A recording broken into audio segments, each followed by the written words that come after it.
J'ouvre maintenant le second débat de ce Sens Public. Vous le savez, on fait le choix éditorial le plus souvent possible de le décaler volontairement de l'actualité du jour, de prendre du recul. Ce soir, la réponse de l'Église catholique après les révélations du rapport de la commission Sauvé, c'était le 5 octobre 2021. À l'époque, vous vous en souvenez sans doute, ce chiffre comme un électrochoc, 330 000 personnes victimes de prêtres ou de laïcs liés à l'Église. 14 mois plus tard, moins de 40 ont obtenu réparation. Ça s'explique. On va évidemment tenter de comprendre pourquoi avec mes invités. Mais d'abord, ce reportage signé Fabien Recker. Il est parti à la rencontre de l'une des victimes en Isère et d'une association à Paris. Bordeaux, Rennes ou encore Strasbourg, ces dernières semaines, plusieurs diocèses ont été secoués par des affaires de pédocriminalité. Devant cette église parisienne, à la sortie de la messe, les paroissiens sont partagés entre tristesse et lassitude. C'est abyssal comme problème. Ce qui est déjà bien, c'est que ça soit pris en compte et que voilà, les chrétiens le regardent, ce problème, et se sentent un peu démunis devant, et bien évidemment. C'est une grande tristesse, une grande douleur, et une lassitude et un risque de perte de confiance au fur et à mesure, parce que ça fait quand même beaucoup. Et on a l'impression que les affaires se poursuivent et ne se terminent jamais. Il y a un an pourtant, la commission indépendante sur les abus sexuels dans l'Église, la CIAZ, rendait un rapport explosif après 2 années d'enquête, estimant à plus de 330 000 le nombre de victimes d'abus dans le cadre religieux depuis les années 50. Des victimes comme Nanou Couturier et sa sœur. Et nous avons été abusés toutes les deux par 3 prêtres maristes qui professaient dans l'église qui était juste en face de notre maison. Et ces 3 maristes passaient quand ils venaient manger, un coup dans la chambre de ma sœur, un coup dans la mienne. Et c'était vraiment des abus qui étaient fréquents. J'ai mis beaucoup de temps pour réaliser que j'étais une victime, oui, parce que j'ai parlé 50 ans après. Les faits que décrit Nanou Couturier sont aujourd'hui prescrits. Pour recueillir la parole de victimes comme Nanou, l'Église a créé l'an dernier une instance, l'INIR, chargée aussi de verser des compensations financières qu'elle a plafonnées à 60 000 €. Pour Nanou, le compte n'y est pas. Elle a fondé une association qui regroupe des centaines de victimes et exige une meilleure prise en compte de leurs souffrances. Quand j'ai des victimes qui me disent « voilà, j'ai eu l'INIR enfin au téléphone, je suis le numéro 584 et j'aurai un rendez-vous avec un référent fin du 2e semestre 2023 ». Vous vous dites, le 500, ça veut dire que les 500 qui restent derrière, c'est dans 2024, 2025, et c'est pas possible. Les instances sont vraiment aveugles complètement, ou ont décidé d'être aveugles parce qu'elles travaillent pour le bien-être de l'Église et pour protéger ses deniers. Nanou Couturier reproche surtout à l'INIR un manque d'indépendance, puisque l'instance est financée par la Conférence des évêques de France. Du côté de l'INIR, on met en garde sur le décalage entre les missions de l'instance et les attentes des associations de victimes. On est dans une démarche de gré à gré que les évêques proposent aux personnes victimes. Et donc, ce qui est proposé, demande une adhésion des personnes victimes. Effectivement, on n'est pas dans un système de droit établi, codifié, ni dans une réponse judiciaire. Donc, l'enjeu n'est pas seulement d'entrer dans une démarche d'indemnisation ou de compensation financière, mais bien d'avoir une réponse globale en vue d'un mieux-être de la personne qui a subi des violences sexuelles au cours de sa minorité. À ce jour, l'INIR dit avoir reçu 1102 demandes et accompagné 260 personnes. Pour accélérer le traitement des affaires d'agression sexuelle dans l'Église, les évêques de France viennent par ailleurs d'annoncer la création d'un tribunal pénal canonique. Je vous présente tout de suite mes invités dans ce second débat. Sœur Véronique Margron, bonsoir. Bonsoir, bienvenue. monsieur. Vous êtes sœur dominicaine théologienne, présidente de la Conférence des religieuses et religieux de France. Samuel Liéven, bonsoir. Bonsoir. Bienvenue à vous, directeur de la rédaction de l'hebdomadaire Le Pèlerin. Émeric de Beznac, bonsoir. Bienvenue à vous aussi, membre du collectif des fidèles Agir pour notre Église. Et Guillaume Daré est resté à mes côtés, éditorialiste politique. Je voudrais qu'on démarre. On reviendra sur, évidemment, la question de la réparation, le temps pris, pourquoi si peu de victimes aujourd'hui ont touché cette réparation. Mais il y a d'abord quand même ce cauchemar ravivé le mois dernier quand le cardinal Jean-Pierre Ricard a avoué des faits, je le cite, répréhensibles commis à 35 ans sur une adolescente âgée de 14 ans. Sœur Véronique Margron, c'était il y a 5 semaines. Avec un tout petit peu de recul, comment vous vous sentez? Est-ce que vous vous dites c'est décourageant? C'est quoi votre état d'esprit aujourd'hui? C'est difficile de se dire que ça n'est pas décourageant. Bien sûr que c'est décourageant. Comment dire autre chose? D'autant plus que quand il s'agit d'évêques ou d'archevêques ou de cardinaux, sont des hommes, mais au-delà des hommes, c'est toute une symbolique dans l'Église catholique qui est atteinte, puisque ce sont ces hommes qui dirigent les autres, qui font en principe ce qu'on appelle la communion dans l'Église. De la part d'un cardinal, c'est un électeur du pape. Donc évidemment, la puissance symbolique est à la hauteur aussi de la déflagration provoquée dans l'ensemble du peuple catholique, y compris moi. Donc bien sûr que c'est décourageant. Après, la question, c'est derrière, il y a des victimes, hein, des milliers et des milliers et des milliers de victimes. Et donc pour ces victimes-là, il n'est pas possible de se décourager. Il y a un sentiment de trahison aussi. J'ai lu que vous aviez dit ça dans une Bien sûr, si vous voulez, parce que c'est de la trahison profondément humaine. Enfin, comment c'est possible que quelqu'un qui doit prendre soin, et en particulier soin de plus fragiles, que sont des enfants ou des adultes, qui sont rendus vulnérables tout simplement parce qu'ils sont dans un lien de confiance. Donc comment c'est possible de les trahir à ce point? Et comment c'est possible de trahir l'Évangile? Pour moi qui essaie d'être chrétienne, comment c'est possible de trahir l'Évangile de cette façon, par la violence la plus abjecte? Samuel Lieven, vous l'avez dit, mais il faut rappeler ce que représente Jean-Pierre Ricard dans l'épiscopat français, et peut-être ce que vos lecteurs ont dit, parce que à chaque fois, le pèlerin, c'est un réceptacle aussi de l'opinion des fidèles et des catholiques. C'est vrai que c'est un hebdomadaire qui accompagne depuis bientôt 150 ans, qui est un peu le reflet, la caisse de résonance, je dirais, de ce christianisme populaire à travers tout le pays. Donc, évidemment, depuis qu'on traite ces affaires, ça va faire une vingtaine d'années, particulièrement 5-7 ans depuis l'affaire Prénat en France, on reçoit beaucoup de courriers. Et évidemment, on pensait être arrivé au maximum lors du dévoilement du rapport Sauvé en octobre de l'année dernière, 2021. Grosso modo, tout le monde pensait que le gros de la déflagration était là, sous nos yeux. Que maintenant, ça touche carrément des responsables de l'Église de France. Vous l'avez dit, des évêques qui sont un petit peu le support des communautés, des gens qui enseignent la communauté, qui disent ce qu'est le bien, ce qu'est le mal, qu'aujourd'hui ce soit les évêques eux-mêmes qui soient mis en cause. Il a été, je crois, à 2 reprises président de la Conférence des évêques de France. Alors il a été de 2001 à 2007, voilà, donc président de la Conférence des évêques de France, et toujours aujourd'hui, jusqu'à ce qu'il soit démis, en fait, potentiel électeur du pape, cardinal de moins de 80 ans. Donc on touche vraiment là au sommet de la hiérarchie catholique. Et donc oui, on a effectivement atteint là dans la déstabilisation, voire le dégoût. Le mot revient souvent dans les courriers. Quelque chose, voilà, c'est évidemment très violent. On se demande encore une fois si le fond est touché ou sera encore pire. Mais c'est vrai qu'on reçoit énormément de courriers. Du courrier qui était aussi parfois même carrément un passage aux aveux, parce que des gens qui se trouvent démunis et qui ont depuis 50 ans, on l'a vu dans votre reportage, pas osé prendre la parole, le font dans un tiers-lieu. Un journal au fond qui vous accompagne devient ce tiers-lieu, où vous pouvez prendre la parole. Et aujourd'hui, on a vraiment affaire à finalement des gens, des chrétiens de bonne volonté, qui se sont engagés toute leur vie. Même s'ils ne perdent pas la foi, en tout cas, ils sont bien décidés à poursuivre quelque part sans l'institution. Ouais. C'est pas des contours très nets dans leur esprit, mais c'est quand même ce qui domine dans les témoignages. C'est-à-dire, voilà, maintenant il va falloir poursuivre seul. En fait, ce sont beaucoup de gens qui se retrouvent en réalité seuls, démunis. Alors, Aymeric de Besnac, c'est pas le choix que vous avez fait, puisque vous êtes mobilisé avec ce collectif de fidèles pour faire de l'Église, je vous cite, une maison sûre, et vous participez à un certain nombre d'instances qui ont été créées à la suite de la commission Sauvé. Une maison sûre, le maître mot, c'est le mot confiance. Comment faire confiance quand de tels actes atteignent ce qu'on disait, les plus hauts dignitaires de l'Église? Il est clair que la confiance, elle est fortement endommagée, sinon rompue. C'est évident. Depuis 1 an qu'Agir pour notre Église existe, on est sur une ligne de crête, dans le sens où, à la fois, on accompagne les diocèses dans la réception du rapport de la SIAZ et les fidèles dans la réception de ce même rapport.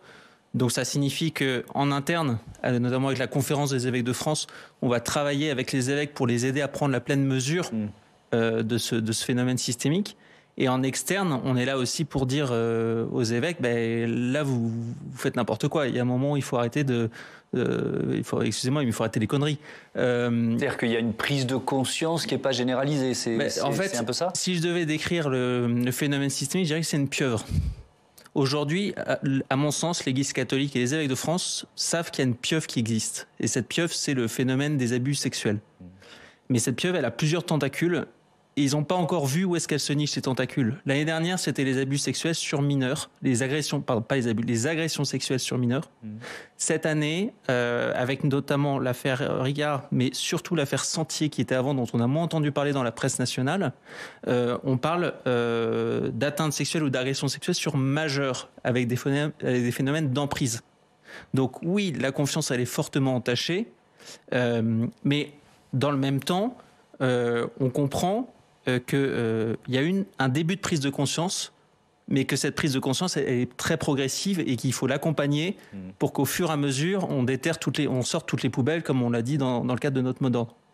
Alors je vous propose d'entendre tout de suite l'actuel président de la conférence des évêques de France, Monseigneur Éric de Moulin-Beaufort. C'est lui qui avait lu, vous vous en souvenez peut-être, la lettre d'aveu de Jean-Pierre Ricard, et voici ce qu'il déclarait juste après, lors de la même conférence de presse. Cet aveu du cardinal Ricard, nous l'avons, nous évêques, accueilli hier comme un choc. Vous pouvez vous représenter l'estime dans laquelle il est tenu par nous, qui l'avons élu 2 fois comme notre président, et qui avons été les témoins de son épiscopat à Grenoble, à Montpellier et à Bordeaux. Sœur Margron, un cardinal qui se dénonce, c'est à ma connaissance une démarche inédite. Il y a eu une enquête préliminaire du Vatican, il y a une enquête préliminaire du parquet de Marseille. On peut imaginer que les faits sont prescrits. Donc il y a aussi cette dimension-là qui est toujours très, très difficile à accepter et à analyser, je pense d'autant plus de la part des victimes. C'est-à-dire que très bien, il y a une dénonciation, mais tellement tardive, quoi.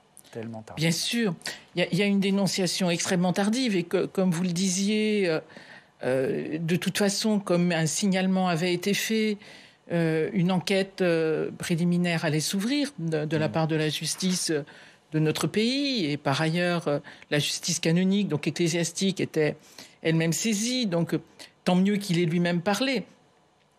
Maintenant... Donc vous nous dites qu'il a parlé sous pression judiciaire. En tout cas, la pression, elle est là. Moi, je ne sais pas s'il a parlé sous pression, ou... j'espère que non, mais en tout cas, la pression, elle est là, on ne peut pas dire le contraire. Et puis, enfin quand même, tout ce qu'on évoquait à l'instant, de ces crimes systémiques, tout ce que nous connaissons quand même, de ce que c'est que la pédocriminalité, font qu'ils se dénoncent. Mais qui peut dire aujourd'hui quelle est la réalité des faits ? En tout cas, ce que nous entendons, c'est la version de Jean-Pierre Ricard. Il nous faut attendre l'enquête pour savoir quelle est la version judiciaire ou la réalité des faits. 2 mots, comportement répréhensible pour l'instant. Qui sont des termes qui n'existent pas vraiment dans notre droit pénal. Donc voilà, il faut que l'enquête soit là et aille à son terme pour que nous sachions exactement. Mais en tout cas, voilà, on peut de fait se représenter, comme le disait Éric de Moulin-Beaufort, la puissance de la déflagration. D'abord, moi, je pensais avant tout à la déflagration pour la personne victime. En tout cas, celle-ci, je sais pas j'espère qu'il n'y en a pas d'autres, mais nous n'en savons rien aujourd'hui de Jean-Pierre Ricard, d'abord pour elle, qui de fait, voilà, pour des tas de raisons, dont le silence dans l'Église. Parce que c'est aussi ça, enfin, si les personnes ne peuvent pas porter plainte auprès de la justice de notre pays, c'est sans doute de par tout ce que nous connaissons sur la mémoire dissociative, qui fait que c'est très très compliqué parce que, en fin de compte, le cheminement intérieur, intime, psychique est très long, mais c'est aussi parce que l'Église a tellement caché les faits que ces 2 phénomènes se conjuguent et que quand la personne le souhaite, eh bien, il est trop tard. Oui, il y a beaucoup de victimes qui ont été recensées par la commission Sauvé, par la SIAZ, qui avaient tenté de dénoncer les faits, près de la moitié, je dis ça de mémoire. Samuel Lieven, le pèlerin a commencé, vous nous l'avez dit, ça fait quoi, une petite dizaine d'années peut-être à dénoncer ces faits, à essayer d'alerter sur ces faits. Comment la conférence des évêques, donc comment la hiérarchie de l'Église française a-t-elle réagi ? Est-ce que c'est un déni ? Est-ce que vous employez le terme d'omerta ? J'entends le mot très fort de pieuvre. Pieuvre, moi ça me fait penser à la mafia, donc quand vous employez ce mot-là. Quel mot vous employez-vous ? Alors, je pense d'abord qu'il y a une première période qui est intéressante, que j'ai moi-même connue comme journaliste, qui est la période 2000-2010, où en gros la communication de l'Église de France tournait autour de, on a eu l'affaire Piquant, cet évêque en Normandie, qui avait déjà été jugé et condamné pour non-dénonciation d'actes pédophiles dans son diocèse par un prêtre.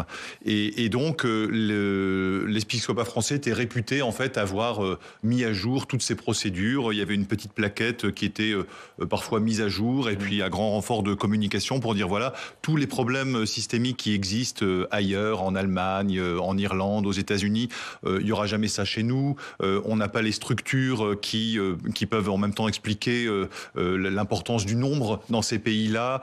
C'est pas le même pays, c'est pas les mêmes structures. Circuler, il n'y a rien à voir en gros. Et à ce moment-là, on avait déjà, c'était 2012, fait une enquête au moment où Benoît XVI essayait de nettoyer les écuries d'Augias par le haut. C'est-à-dire qu'il était conscient qu'il y avait un gros problème. Il ne savait pas trop comment le prendre. Il avait commencé à mettre en place des structures pour inciter les épiscopats à agir. Mais en France, on sentait bien que s'intéresser à la question, surtout en plus pour un hebdomadaire catholique, c'était particulièrement mal pris. Donc on vous l'a reproché très clairement. Donc c'était clairement reproché à ce moment-là de, comment vous pouvez sous-entendre qu'il y aurait des problèmes alors qu'il n'y en a pas tant que ça, il y a quelques cas isolés, c'était un petit peu ça, et je me souviens qu'on avait d'ailleurs eu une discussion à ce moment-là. Et donc par la suite, il y a eu tout un mouvement de révélation à l'international, et puis l'affaire Prénat en 2015 en France, le diocèse de Lyon, puis ensuite le film Grâce à Dieu. Grâce à Dieu, voilà. Et le documentaire sur Arte en 2019 sur les religieuses abusées. Là, ça a vraiment été le mouvement, je dirais, qui fait que tout s'est retourné. Et la presse dans son ensemble, et la presse catholique en particulier, ont enquêté. Alors, chez nos lecteurs, c'est intéressant parce que là, on est dans les années 2010.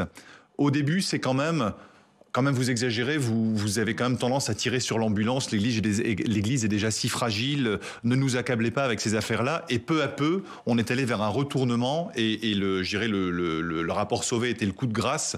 Aujourd'hui, on n'a plus du tout de courrier ou de mail ou de nous disant, nous reprochant de reporter ces affaires, bien au contraire. Aujourd'hui, c'est plutôt qu'est-ce qu'on fait maintenant ? Qu'est-ce qu'on fait avec cette institution qui est par terre, qui est discréditée ? Ça va faire partie de notre débat, Guillaume Daré. Qu'est-ce que vous répondez ? Qu'est-ce que vous faites quand vous avez des fidèles, vous dites, qui vous envoient des lettres et qui confessent avoir été abusés, ou qu'est-ce que vous en faites après ? Justement, on s'appuie sur ce qui existe aujourd'hui. Il y a quand même eu un travail qui a été fait depuis la commission Sauvé pour leur dire à qui ils peuvent désormais s'adresser. Et pendant longtemps, ça a été d'ailleurs la demande. C'est concrètement, qu'est-ce qu'on peut d'information. faire ? Tout à fait. Vous faites une conférence sur la question des abus sexuels, tout simplement dans une salle où on vous accueille en région. Et à la fin de la soirée, il y a toujours les gens qui viennent vous poser des questions, mais il y a ceux qui viennent carrément vous confier ce qu'ils n'ont jamais confié à personne. Et ils vous voient comme un journaliste, certes, mais un petit peu comme quelqu'un, comme un référent, comme un tiers, qui va pouvoir leur dire ce qu'ils doivent faire. C'est particulièrement, au départ, déstabilisant. Ouais. On va rappeler avec Steve Jourdain dans une minute vraiment le contenu de ce rapport de la commission Sauvé. Mais sur cette question de l'accueil de la parole de victimes, ça fait partie du travail que vous essayez de faire avec votre collectif Agir pour notre Église. Il faut aussi former les fidèles d'une certaine façon à recueillir la parole, parce que ça arrive. Alors, Agir pour notre Église n'est pas une association de victimes, on est une association de fidèles. Donc, on peut former effectivement des fidèles à recevoir la parole de victimes, mais on ne va pas se substituer à une association de victimes. Bien sûr. Et former des fidèles à recevoir un témoignage de victime, c'est à la fois lui donner les clés pour écouter et recevoir la parole de la victime, et c'est aussi lui donner des clés pour orienter la victime, que ce soit vers le parquet, que ce soit vers France Victime, ou en troisième lieu, et je mets la priorité de manière très claire, vers la cellule d'écoute du diocèse. Donc on va pas faire comment dire. Donc vous dites aller vers la justice des hommes. Oui, prioritairement, sans hésiter. C'est prioritaire. La compétence est du côté de France Victime. Ensuite, les cellules d'écoute des diocèses, la qualité est variable. Ouais. Voilà.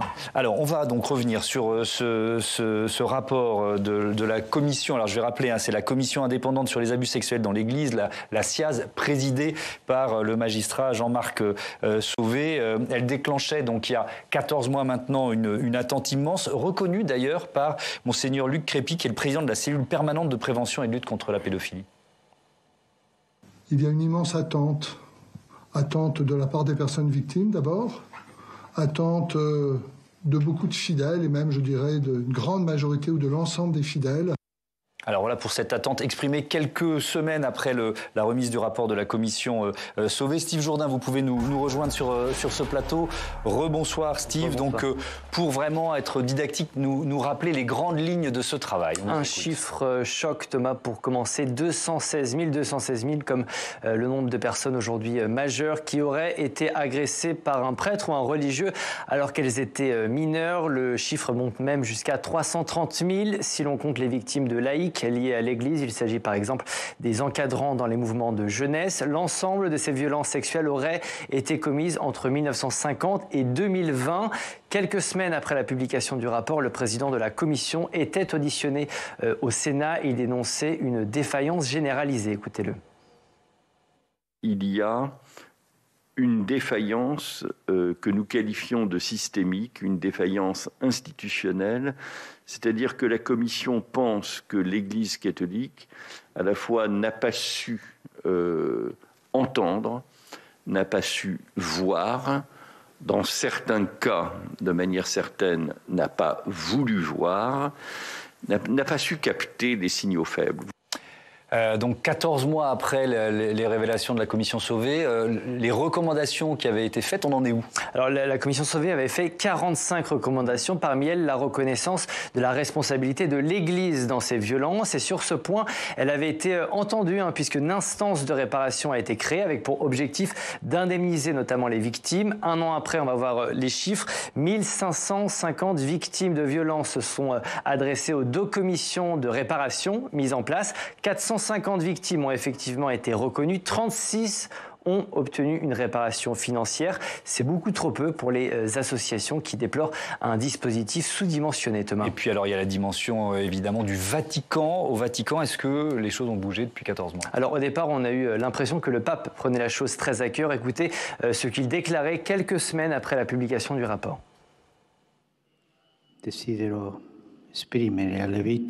Je désire exprimer aux victimes ma tristesse, ma douleur pour les traumatismes subis et aussi ma honte, notre honte, ma honte pour une trop longue incapacité de l'Église à les mettre au centre de ses préoccupations. Voilà, dans la foulée, il était prévu que les membres de la commission Sauvé soient reçus au Vatican, mais officiellement, en raison de problèmes d'agenda du pape, le rendez-vous avait été ajourné et n'a jamais été reprogrammé. Est-ce dû au fait que certains, au sein du monde catholique, contestent les conclusions, les chiffres et la méthode mise en place pour ce rapport? En tout cas, à l'heure où l'on parle, aucune nouvelle invitation pour la commission n'a été envoyée. Thomas. Merci Steve Jourdain. Samuel Lieven, pourquoi le pape n'a-t-il toujours pas reçu la commission Sauvé? Il y a un mot qui passe pas auprès du pape, c'est le mot systémique. Alors Jean-Marc Sauvé en donne lui-même une définition dans les nombreuses interviews qu'il a accordées.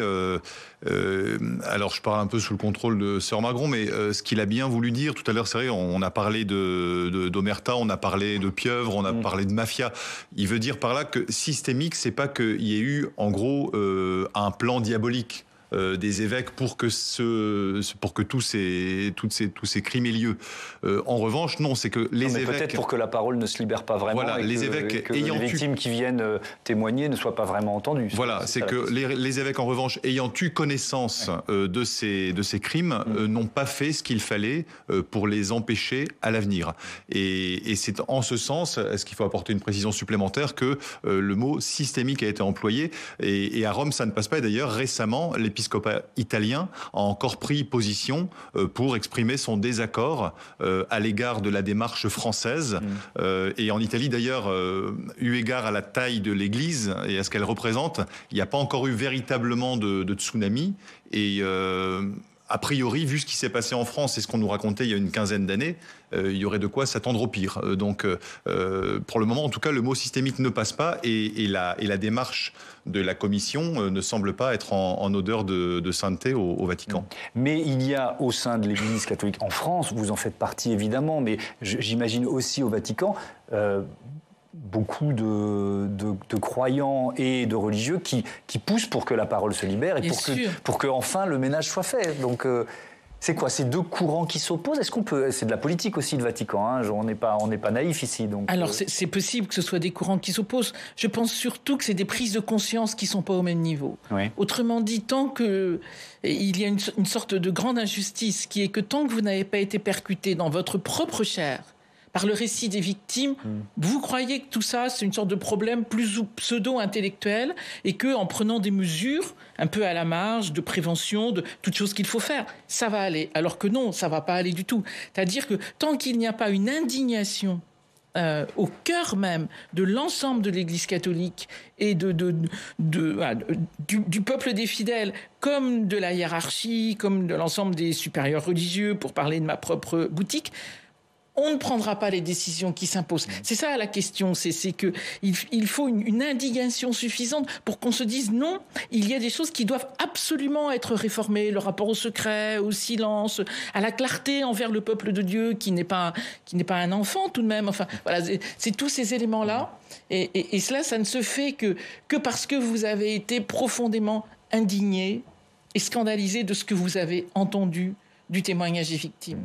Alors, on est en duplex, en visioconférence avec Nanou Couturier. On vous a entendu dans le reportage de Fabien Recker longuement. Je rappelle que vous êtes présidente de l'association des abusés sexuels de l'Église. Vous avez vous-même, on l'a dit dans le reportage avec votre sœur, été victime. Il y a ce chiffre, moi, qui m'a frappé. On est en dessous des 40 personnes indemnisées. Comment vous l'expliquez, ce chiffre?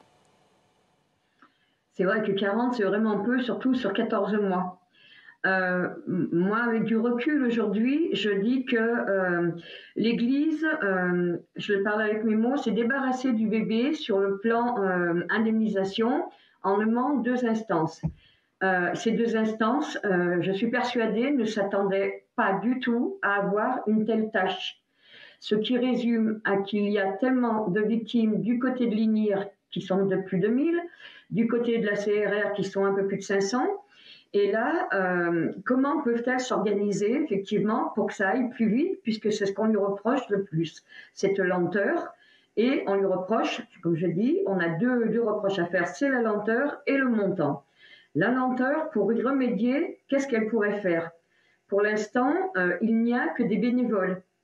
Ce qui veut dire que ces bénévoles travaillent la journée. Il y a 6 heures de téléphonie disponibles par semaine.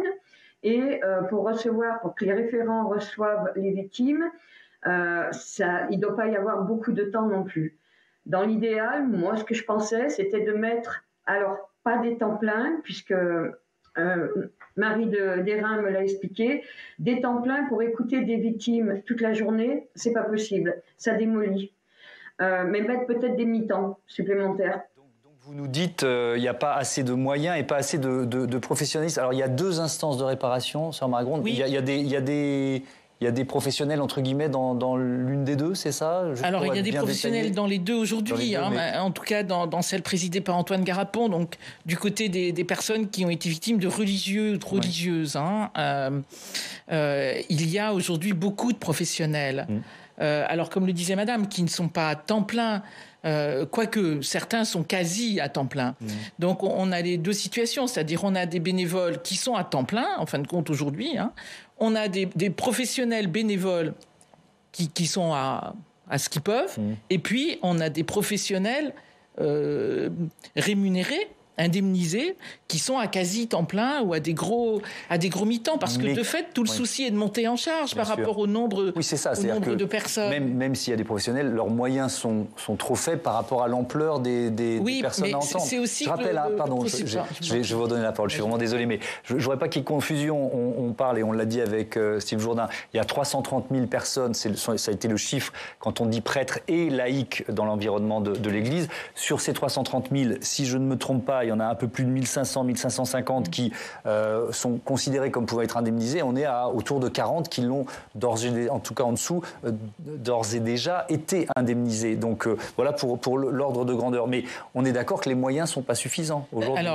Je parle des moyens humains. Oui, non, les moyens humains ne sont peut-être pas encore suffisants. Oui. La commission Garapon, elle est passée de 10 à 25 personnes aujourd'hui qui écoutent, qui accompagnent. Mais il faut voir aussi que le processus, il est nécessairement long. Il est très coûteux humainement, le processus, y compris et avant tout pour les personnes victimes, puisqu'il consiste d'abord à pouvoir reconnaître la gravité de ce qu'elles ont subi et des traumas qui s'en ont suivis, souvent toute leur vie. Et donc ça ne se fait pas en 2 heures d'entretien, mais en plusieurs entretiens, et d'aller jusqu'à la réparation, des réparations morales et des réparations financières. Donc on est aussi sur un processus qui est long. C'est-à-dire, vous ne pouvez pas dire, en 3 séances, ça va être réglé. Donc ça aussi, ça joue. Enfin, la justice restauratrice, à partir du moment où elle met la victime au centre du processus, eh bien, il faut aussi prendre le pas de la victime. Enfin, vous ne pouvez pas interroger, discuter avec les gens, enfin, être dans une conversation aussi difficile, aussi intime, aussi douloureuse, je sais pas moi, 3 jours de suite, c'est impossible. Donc, il y a aussi cette question-là, en rajoutant en plus que ces 2 commissions ont dû inventer une méthodologie, puisqu'en France, rien de tout cela n'existait pour aucun milieu. Est-ce qu'on a des exemples justement à l'étranger où un rapport sur les abus sexuels dans l'Église a été fait et où une procédure d'indemnisation aurait été mise en place et où ça aurait fonctionné ? Alors oui, on a des exemples. Par exemple, en Belgique, en Hollande, on a des exemples, y compris donc en Europe, aux États-Unis. Et ça a bien marché, si j'ose dire. Sur le temps long, quand même, là aussi, c'est-à-dire sur plusieurs années. Aucune de ces commissions n'est arrivée à fonctionner correctement en 1 an. Ça, c'est pas vrai, parce qu'il faut aussi, de fait, inventer une façon de faire qui soit respectueuse des personnes victimes, qui aille au bout du processus. Pour nous, qui prennent en compte les instituts religieux dont sont membres ou dont étaient membres les agresseurs, parce que ce sont ces instituts religieux qui payent. Donc il faut aussi qu'ils soient à un moment donné, évidemment, non seulement consultés, mais que la confiance se fasse. Pour qui ? Parce que c'est eux qui vont devoir observer les recommandations posées par la commission Garapon. Donc si vous voulez, il y a quelque chose qui est forcément lent. Donc maintenant, la question, c'est que maintenant qu'il y a un tout petit peu de recul, c'est la nécessaire montée en charge des 2 commissions. Maintenant qu'elles ont acquis un peu de méthodologie, enfin plus de méthodologie, voilà, et qu'elles ont de l'expérience, après il y a un autre problème. Et grâce à vous, j'espère qu'on va en sortir un peu, qui est que de toute façon, les 2 commissions ne sont pas assez connues. Donc il n'y a pas assez de victimes qui contactent ces commissions. Ça veut dire qu'il y a plus de victimes que les 330 000 ? Non. Mais si vous voulez, pour le moment, les 2... Enfin, je n'en sais rien d'ailleurs, peut-être que oui. Mais pour le moment, grosso modo, 1500, 1600 personnes ont contacté ces 2 commissions. Vous voyez, si on compte, ne serait-ce que, si j'ose dire, 200 000, même si comptons 100 000, vous voyez bien que le gap est immense. Alors, vous citez effectivement Antoine Garapon, qui est ce magistrat président de la commission de réparation. Je vous propose d'entendre une de ses réactions. Alors, c'était en novembre 2021. Il vient d'être nommé. Voilà comment il imagine son rôle. En fait, une victime, très souvent, elles sont un petit peu prises au dépourvu quand on leur demande « qu'est-ce que vous demandez ?» Elles disent « qu'est-ce que je vais demander ? J'ai fait 3 thérapies, une psychanalyse, j'ai divorcé, tout ça, moi je l'impute à cet abus. » Donc la difficulté sera de trouver une juste réparation et d'élaborer, en relation avec l'Institut, cette réparation. Beaucoup de victimes sont découragées de se trouver face à une institution comme l'institution religieuse ou comme une congrégation. Donc on aura une fonction d'abord d'accueil, d'écoute, d'accompagnement, de garantie et, s'il y a besoin, de se substituer pour faire une médiation nous-mêmes. Aymeric de Besnac, il y a cette dimension, moi, que je trouve très importante. On l'a un peu évoqué rapidement tout à l'heure. C'est-à-dire des victimes qui avaient trouvé éventuellement le courage de parler il y a 1, 2 ou 3 décennies et qui ont donc perdu ce lien de confiance avec l'Église, là se retrouvent face à une institution qui est quand même une institution liée à l'Église. Vous voyez ce que je veux dire ? Est-ce que ce n'est pas une difficulté intrinsèque de ce processus de réparation ? Alors, oui, pas paradoxalement, oui, c'est compliqué à mon avis pour une victime de s'adresser à une instance issue de l'Église. La difficulté devant laquelle on se trouve, c'est que ces instances, elles réparent, donc c'est la justice restauratrice, pardon. Ces instances, elles n'existent pas au niveau étatique. Il n'y a rien aujourd'hui en France qui permet d'indemniser ce que des juristes appelleraient des préjudices prescrits. On a l'ONIAM qui répare les accidents médicaux, on a le FIVA pour les victimes de l'amiante, mais ce sont des offices étatiques qui vont réparer des préjudices non encore prescrits. Donc aujourd'hui, oui, c'est dur pour une victime d'aller voir l'INIR ou la CR, et je le comprends tout à fait. Mais malheureusement, je ne vois pas d'autre solution que d'aller voir. Alors, elles peuvent aller voir effectivement ces instances, mais elles ont aussi le choix de continuer le combat devant les juridictions civiles, si elle le souhaite, dans la mesure où aujourd'hui les délais de prescription sont aménagés par la Cour de cassation. Je ne vais pas rentrer dans des détails très techniques, mais permettent à une victime, si elle veut continuer son combat, d'aller devant le tribunal judiciaire. Samuel Lieven, effectivement, sur la question de ce chiffre, donc on rappelle 216 000, ce sont des victimes directes de prêtres. Puis si on élargit aux laïcs dans l'environnement de l'Église, on arrive à 330 000. Ce sont les chiffres de la commission de la SIAZ, de la commission Sauvé. Mais dans la foulée de la remise de ce rapport, au Pèlerin, vous recevez des témoignages. Il y a des gens qui sont peut-être pas forcément recensés là et qui viennent vous dire moi aussi. Est-ce qu'il y a eu ce phénomène? Alors déjà, il faut savoir que les 216 et 330 000 sont des projections. Et c'est pas le nombre établi. Oui, on n'a pas les noms des. Voilà, il faut établir une différence entre le nombre de personnes réellement auditionnées, qui sont réellement manifestées, et la projection. C'est très important. Voilà. Et grosso modo, si on considère que sur environ une population d'environ 100 000 personnes concernées, voilà, c'est-à-dire clergés et religieux, vous en prenez 3% qui sont des agresseurs, et que parmi ces 3%, les modèles et les spécialistes de la question estiment que grosso modo sur un demi-siècle, on peut sévir ou agresser 70 à 80 personnes. Vous faites le compte et vous y êtes grosso modo à 300 000. Donc c'est à la fois un chiffre effarant et en même temps, si vous faites tourner ce compteur, finalement, on y arrive de manière on y arrive malheureusement facilement. Donc voilà, c'est une projection. Ce que nous on a constaté, ça c'est intéressant, c'est que il y a eu des témoignages à nouveau personnels qui sont remontés après le rapport de la SIAZ et les commissions d'écoute de diocèse ou France Victimes ont aussi continué à recevoir des appels de gens qui disaient la SIAZ, mais alors c'est quoi le numéro? La SIAZ, c'était fini. Et je crois qu'il faut vraiment se rendre compte que quand on appartient au petit milieu un peu informé, on manie ces acronymes comme si c'était une évidence. Beaucoup de gens, en fait, ont découvert l'existence de la SIAZ au moment de la publication du rapport. Et aujourd'hui encore, beaucoup de gens découvrent, avec cette émission, l'existence de ces deux commissions. C'est extrêmement compliqué. Donc il y a déjà surmonté ce qu'on sait de difficultés personnelles à prendre la parole. Il faut surmonter cette habitude prise d'une Église qui justement ne fonctionne pas sur le mode de l'écoute de la place faite aux victimes. Et en plus de ça, il faut affronter une sorte de jungle administrative à laquelle on ne comprend pas grand-chose. Ça n'arrive pas si souvent, les émissions où on en parle en détail comme on le fait maintenant. Nanou Couturier, je reviens vers vous. Pardon de ne pas vous donner la parole un peu plus souvent, mais peut-être pour justement comprendre, vous, votre retour d'expérience, puisque votre association représente, je crois, une vingtaine de victimes, c'est ça, je dis ça de mémoire, vous allez peut-être être beaucoup plus précise que moi, mais est-ce qu'effectivement il y avait une méconnaissance des instances existantes, des leviers à activer pour pouvoir être entendu, puis éventuellement indemnisé? Alors, pour avoir régulièrement sur un groupe de parole un peu plus de 40 victimes, oui, il en ressort effectivement des victimes qui crient au secours, à qui je dois m'adresser parce que j'en ai jamais parlé. Donc ça, il y a une réponse qui est compliquée puisque la SIAZ, c'est fini. Donc moi, dans l'idéal, je leur dis qu'il y a l'INIR qui existe, la CRR qui existe aussi, avec un numéro de téléphone, et que si vraiment leur problématique est plus compliquée, elles peuvent entrer en contact de notre avocat qui est membre d'honneur justement de notre association, Maître Sagnier, qui lui va prendre en charge pour des adultes ou de la non-prescription. Alors là, oui, il y a ça. Après, côté INIR, alors la CRR, on n'entend pas beaucoup parler parce que je pense qu'elle est mieux armée de son côté. Ça fait moins de vagues, mais c'est certainement parce qu'elle a moins de victimes.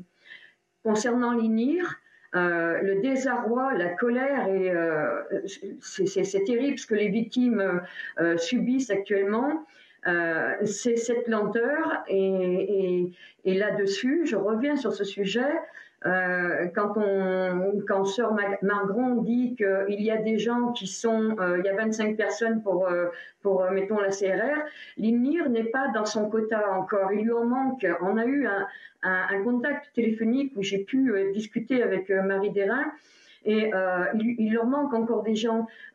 Comment aujourd'hui on peut faire entendre aux victimes 40 dossiers bouclés en un an.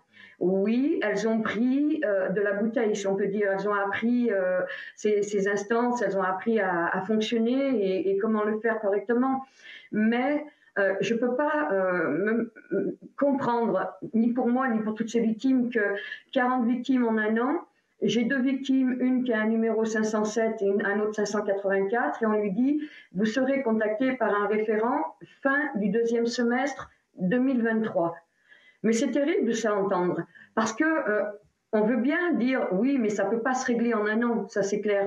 Mais de nous dire qu'il faudra attendre des années, il ne faut pas perdre de vue que toutes les victimes dans l'ensemble sont des années 50 à 70-80. Ce sont toutes des personnes qui ont 70 ans ou plus. On va leur demander d'attendre encore combien? 5 ans, 6 ans, 8 ans? Mais elles seront décédées, elles seront mortes. Et là, l'Église, quelque part, elle se frottera les mains de toute façon, parce qu'elle se dira, bon, ben effectivement, on a épuré le nombre d'années.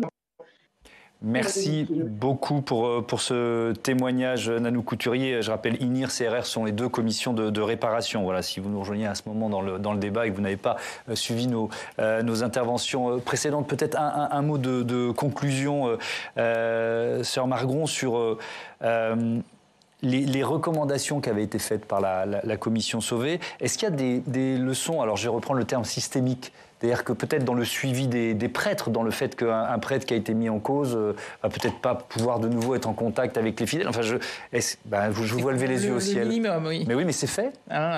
Alors, c'est nettement plus fait qu'avant, ça c'est sûr. Ouais. Jusqu'à la question, est-ce qu'il ne faut pas, dans beaucoup de cas, pouvoir les renvoyer de l'état clérical, c'est-à-dire qu'ils ne puissent plus être prêtres, parce que si vous êtes prêtre mais que vous ne pouvez plus rien faire, quel sens ça a encore d'être prêtre? Donc, ce sont des questions qui ne se posaient quasiment jamais, qui aujourd'hui se posent de façon beaucoup plus claire. Ce qu'on peut dire, c'est que sur la question du systémique, il y a tout un enjeu de réforme de la gouvernance comme telle.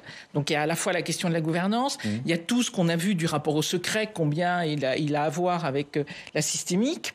Donc, il y a toute cette question-là qui est pour de vrai travailler, plus en effet les questions de prévention, les questions de suivi des agresseurs, qui sont aussi au centre de l'attention aujourd'hui. Est-ce qu'il y a un changement dans la formation ? Alors, pour le moment, je ne peux pas vous dire qu'il y a un changement, mais en tout cas, il y a une réflexion de fond sur la question de la formation. C'est pas nouveau, là, la réflexion sur la formation, mais on voit bien qu'on doit à nouveau la reprendre à nouveau frais au regard de l'ampleur de ces drames et de ces crimes, bien évidemment. Merci beaucoup, merci à tous d'avoir participé à ce débat ici et en duplex évidemment. Je vous dis à bientôt sur notre antenne, à bientôt sur Public Sénat. Votre prochain rendez-vous politique demain matin. Oriane Mancini reçoit l'ancien Premier ministre Jean-Pierre Raffarin. Ce sera à 8h du matin sur Public Sénat. Bonne soirée à toutes et à tous.